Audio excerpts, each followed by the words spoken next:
मासूम गुलनि जहिड़ी ख़ैरनुसा ख़ासकली जो टीजो सकरण में थियो। सकरण जे बुखारी महले में रेडियो पाकिस्तान हैदराबाद जे ब्रॉडकास्टर, इबरत न्यूज़ टेलीविज़न ऐं रोज़ानी इबरत अख़बार जे चीफ रिपोर्टर सहाफ़ी ग़ुलाम हुसैन ख़ासकली जे मारोट, काज़ी अहमद प्रेस क्लब जे सहाफ़ी जान मोहम्मद ख़ासकली जे सोट, अलाहवरायो ख़ासकली जी पोटी ऐं जावेद ख़ासकली जी नियाणीअ जो टीजो बुखारी महले सकरण में अलाहवरायो ख़ासकली जी रिहाइशगाह ते थियो। टीजे जे मौक़े ते क़ुरान ख़्वानी कई वई ऐं मरहूमा जे रूह खे सवाबु पहुचाइण लाइ दुआ घुरी वई।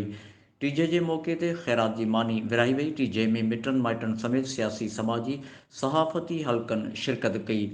टीजे में पीपी अॻवान वज़ीर लाखो, पेटीएलएफ सकरण जे अॻूणे मेंबर उस्ताद महरमदीन ख़ासकली, समाजी अॻवान ग़ुलाम ख़ासकली, सकरण शहरी इत्तेहाद जे चेयरमैन सैयद एहसान शाह, समाजी अॻवान मोर ख़ासकली, शाइर मीर मोहम्मद ख़ासकली, पुलिस जमादार अली मोहम्मद ख़ासकली ऐं ॿियनि शिरकत कई।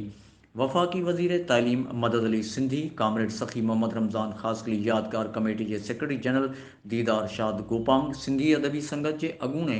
मरकज़ी secretary general doctor Mushtaq Phul, Sindhi Adabi Sangat जे मरकज़ी secretary general Taj Joyo, radio Pakistan Hyderabad जे station director doctor Ali Akbar Hingor जो,